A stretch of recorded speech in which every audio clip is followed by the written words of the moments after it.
பாரதிய ஜனதா கட்சியினுடைய மாவட்ட தலைவர் கபிலன் அவர்களை ஒரு கூட்டத்திலே பொதுக்கூட்டத்திலே முதல்வரை அவதூறாக பேசியதாக இன்று அதிகாலையில் அவரை அவசரமாக காவல்துறை இன்றைய தினம் கைது செய்யப்பட்டுள்ளார்கள்.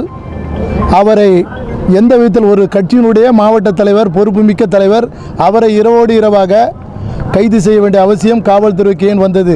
1ஆம் தேதி பேசிய கூட்டத்திற்கு இன்று அதுவும் ஞாயிற்றுக்கிழமையாக பார்த்து, ஏன்னா பெயில் கிடைக்காது, அந்த காரணத்தை வச்சு இன்றைக்கி காவல்துறை வந்து அவர் ஒரு வழக்கறிஞர், ஒரு கட்சியோட மாவட்ட தலைவர், அவரை கைது செய்து எங்கள் மாநில தலைவர் அவர்களும் கண்டனம் தெரிவித்திருக்கின்றார்கள்.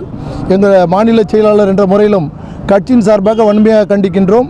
நாளைய தினம் இதை கண்டித்து எங்களுடைய மாவட்டத்தில் வட சென்னையில் மிகப்பெரிய போராட்டம், முதல்வரை கண்டித்தும் தமிழக அரசை கண்டித்தும் மாபெரும் போராட்டம் நடைபெறும் என்று கூறிக்கொள்கிறேன். சார், விடியற் காலையில் கைது செய்யப்பட்ட மாவட்ட தலைவர் இது காவல் நிலையத்துக்கு காலதாமதமாக கூட்டு வந்திருக்காங்க. இதுக்கான ஏன்னா அதுக்கு தான் நாங்கள் காலையில் இப்போ வந்து பார்த்தோம் போலீஸ் இன்ஸ்பெக்டர் எல்லாரையும். ஆனால் வந்து 4 மணி நேரம் அவரை தெருவாக இழுத்தடிச்சிருக்காங்க. மிகவும் சோர்வடைந்துள்ளார். எங்களுடைய மாவட்ட தலைவர் சோர்வடைந்துள்ளார், ரொம்ப கஷ்டப்பட்டிருக்காங்க. ஏன்னா நேரடியாக போலீஸ் ஸ்டேஷன் கொண்டு வந்து என்ன கேஸ் என்னன்னு இது வரைக்கும் எங்களுக்கு தெரியல.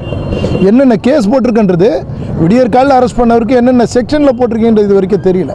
என்ன பேசியிருக்காரு, என்ன இது பண்ணியிருக்காரு, நாங்கள் ஃபர்தராக அந்த செக்ஷன் தெரிஞ்சு எங்கள் தலைமைக்கிட்ட சொல்லி முறைப்படி நாங்கள் போராட்டம் கண்டிப்பாக நடத்துவோம். ஒருத்தர் அதுதான் சார் தெரியல, அதுதான் முழுசாக இப்போ எழுதிட்டு இருக்காங்க. அது செக்ஷன் தெரிஞ்ச பிறகு நாங்கள் முறைப்படி எங்களுடைய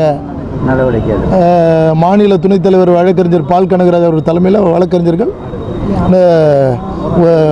எழும்பூர் நீதிமன்றத்தில் ஆஜர்படுத்த போகிறோன்றாங்க. அங்கே ஆஜராகி நாங்கள் வந்து முறைப்படி சட்ட ரீதியாக இதை நாங்கள் வழக்குகளை சந்திப்போம்.